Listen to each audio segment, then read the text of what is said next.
Okay, so I just saw The Lion King and I have some thoughts, and we're gonna get into them right now on the Center for Cinephiles. You ready?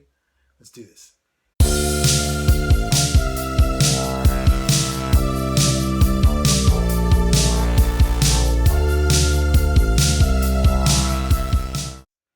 So, all right, going into this movie, there was a lot of skepticism, as I think there always is when it comes to the live action remakes that Disney is continuing to put out.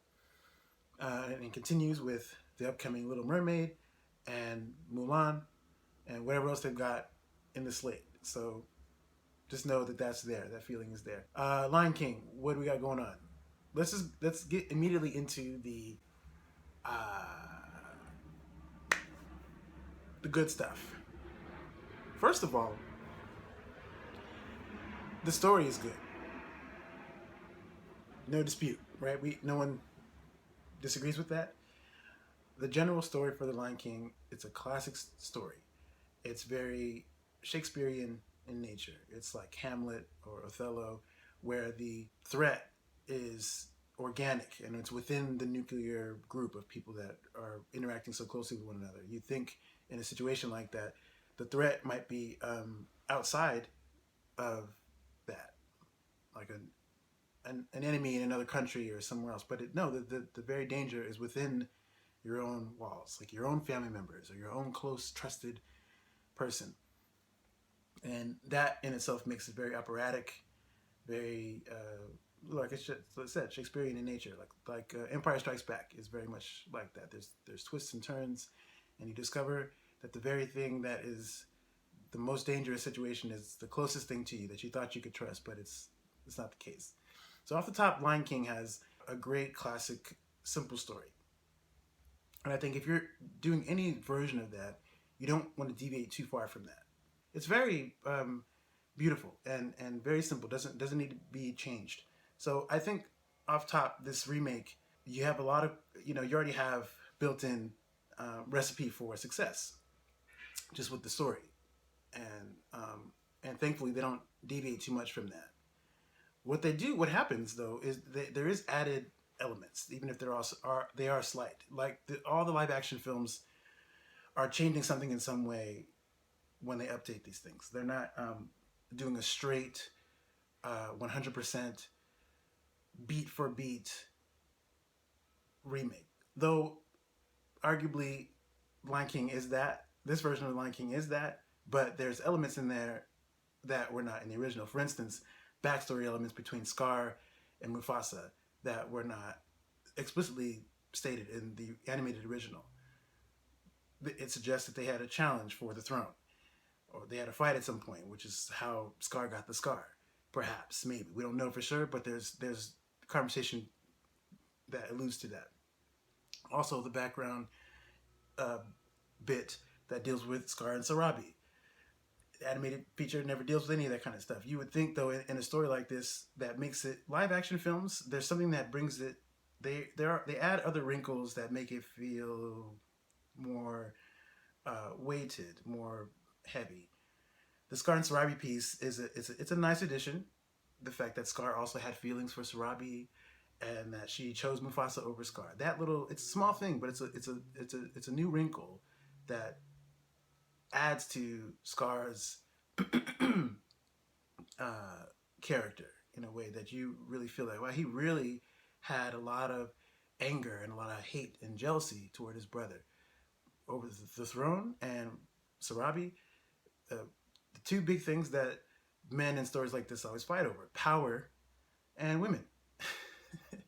And Scar is not an exception. So that's a nice little narrative thing that they added. I appreciated stuff like that. Technically speaking, visually the film is a masterpiece, right? It's just as much as a masterpiece as the 1994 original. By using traditional filmmaking techniques and computer generated stuff, they married the two forms in a way that's a lot like what you saw in Avatar, James Cameron's Avatar, and of course John Favreau's The Jungle Book. And I think It was a smart choice for Disney to have Favreau come back to direct this one.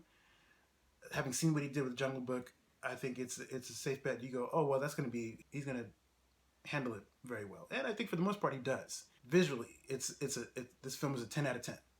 The fact that nothing we see on screen is real in that way, everything was animated digitally. That's amazing to me. I think it looked a lot like the pages of National Geographic. It was like that come to life, and just like the muscles of the animals move when when they're walking, and you see the skeletal structures, and you see the bones, and it's all the detail, the blades of grass, the sunlight. It's really it's beautiful, really, to say, for lack of a better word, beautiful. So in that way, the film gets the highest marks possible. You can't top that. What else has the film got going for it? I think the film has some interesting additions with some new songs. Well, really, the Beyonce's "Spirit" was nice, and then there are a couple of new lyrics I think I noticed with Scar's performance of "Be Prepared" in the early part of the film. There were certain things that were changed lyrically, which is okay. I appreciated the delivery too. I think Chiwetel Ejiofor was very solid as Scar, really good. And while we're on voice actors, I'm going to talk about, obviously, James Earl Jones is the eternal master of voice stuff when it comes to playing commanding presences. Much like his return in Rogue One, Star Wars, the Star Wars Rogue One film, he returned as Darth Vader, which was amazing. You can't for certain things, like you can't have another person voice these characters. I'm sure there are good voice impressionists out there. There are people who can do convincing versions of those things, but if you got the real person, you might as well use the real person. And I'm glad that Disney didn't skimp on that, and that's the meat of what's going on. If his character doesn't work in this film, then the whole movie doesn't work. So you need to have somebody to command that, elicit that feeling. Simba has to have a convincing reason to feel guilt and to want to live up to that legacy that Mufasa leaves behind. So James Earl Jones, excellent. I will say that the voices, Donald Glover was decent. It was pretty good as Simba. Beyonce was okay. She had moments where she felt off to me in the speaking parts. And to me, I chalk that up to her not having acted in a while, maybe, and she's trying to refine the sort of actor's voice in a way. For the most part, she was fine. She was passable. There were just a couple moments that were questionable for me. Like, I don't know how I feel about that. But everyone else was great. Voice actors were great. Now, major issues I had with the film. I think probably the biggest problem I have with the film is that when it comes to the songs, there was something lacking. I found myself wanting to feel the weight, the power of some of the lines delivered in the songs, and it wasn't there for me. I think because we know these songs so well, there's a way, not that you expect them to be performed in the exact same way as the original, because that's not what I was expecting. But I wanted to have a feeling similar to what I felt listening to the original ones. And I think you can get that when songs are remade, which happens all the time with covers, right? When people cover another song, a cover can actually be just as good as the original version, depending on how it's done, how it's performed, or whatever. Some cases that's not always true, or because it's subjective. That's my opinion. I don't know that I feel the same way listening to the versions of the classic songs that I remember from the original in this new one. I don't feel like they had the same soul in a way. They were lacking a bit of the feeling in some of the songs. I think with the exception of Spirit, because it's a new one. Beyonce she killed it. It stayed within the confines of The Lion King. It wasn't like the Beyonce show all of a sudden, it was nice that it fit in a way that did not call attention to itself. It was perfect for the emotional aspect of that scene. Simba's going back home to reclaim his throne. and I think it's a powerful, rousing song that really makes you feel it. So that had some feeling, and really the only other place that I felt that marginally, I felt it less than I did with Spirit, but I felt it a little bit, was the opening of The Circle of Life. That's such an iconic opening. You can't you can't mess that up. So you have to have music to match that, and I think The Circle of Life opening does that. Everywhere else in the film, I don't know if I felt the same way in terms of music, how the songs felt, and in some cases, the delivery of the lyrics felt rushed in certain songs. Hakuna Matata is an example of where I felt that. Oh, I Just Can't Wait to Be King is another one where I felt that. Some parts where it didn't feel like there was enough time taken with the the love making of the lyrics, like really singing the lyrics in a way that had a smoothness to them. I don't know. This is just how I feel it. You may feel differently. You can let me know what you think. So I think probably that's one of the bigger areas that I had an issue with in this film. Every time the songs came on, I kept wanting to go like, and then I was like, oh, okay, it was okay, passable. Most of the songs are passable. So Spirit and The Circle of Life are the only two songs that I can sing aloud as ones that actually made me feel something. And the other thing that I was disappointed with, it's a small thing, but it affected me in some way. So Rafiki, there were a lot of the Rafiki moments felt flat too. Anytime you saw Rafiki before he actually speaks to Simba, it didn't feel like, I don't know. They tried to they look it. They tried to do Rafiki justice, and I can respect that. But ultimately, I felt like Rafiki was flat in this film. He wasn't as funny to me as he is in the original. And the other thing that bothers me a little bit about Rafiki is the fact that he doesn't get down like he does in the original. I'm talking about the end of the last fight, the climactic battle for Pride Rock. He gets the stick, his walking stick, and you're ready for him to jump in and use it in the way that he does in the original, but they don't do that. He just hits the ground with it. That was disappointing. That was a letdown. I said, oh man. I was ready for him to go, okay, well, hey, he's about to get down. Because Rafiki actually, during that sequence in the original, that's a moment. Rafiki dominates. But he doesn't do that so much in this remake, and that's disappointing to me.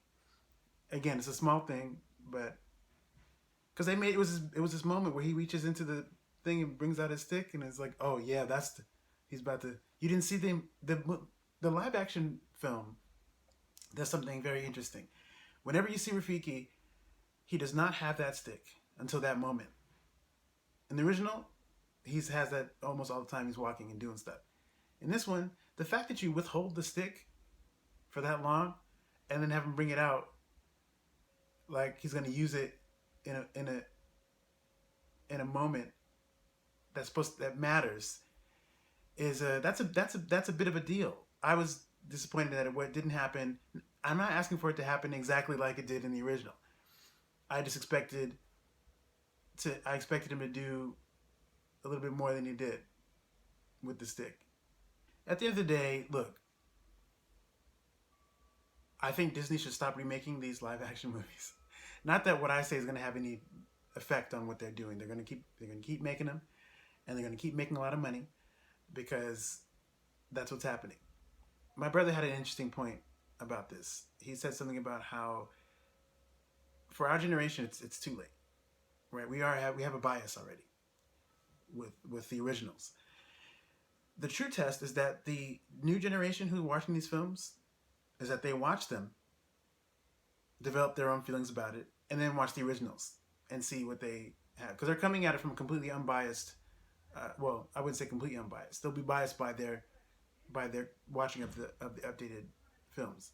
But not in the same way as we are. We've had years to have these films infiltrate themselves into our consciousness and into our very DNA, our memory DNA. Yet these films are still fresh. The kids who are watching them now, they're still new to them. Watch these and then watch the old ones and then see what you think. And really, the other thing is, it sucks because comparisons between these two things are inevitable. because you're telling the same story with the same characters, just in a different medium. But because the medium is different, does that not make it its own thing? That's the other argument that you made. It's not the original. The filmmakers talk about how whenever they do these remakes, this is for a new generation. We're going to retell the story for a new generation. That new generation is obviously not me and my generation. So there should be less that people like me have to say about stuff like this. I think the reason it's a conversation piece at all is because it it touches on things that made original versions of these movies so special for us as kids. Look, at the end of the day, these movies take a tremendous amount of time and effort and dedication from a lot of people. As someone who's made short films before, who's been on film sets personally, and who's watched a lot of documentaries and stuff, like, look, it's a lot of work to make these movies. So when I think about that, I respect the effort that went into this film. And like I said, visually, the film is a masterpiece. It's a technical marvel. That said, I do think if I'm comparing this to Jungle Book, for instance, Jon Favreau's Jungle Book, I would put Jungle Book over The Lion King. That's this is my feeling about it. Overall, I think I'd give The Lion King about a 7 out of 10, and that's just kind of the overall feeling. I mean, I think, and it's hard to really. It almost doesn't feel fair because of the visual spectacle of the film. If I'm judging it based on visual, it's a 10 for sure. But just overall execution, I think I'm giving it a 7. You may have different thoughts. I'm curious to know. Thank you for taking the time to watch this video. I really appreciate it. Stay tuned. We're back here with more videos real soon. In the meantime, I'm signing off.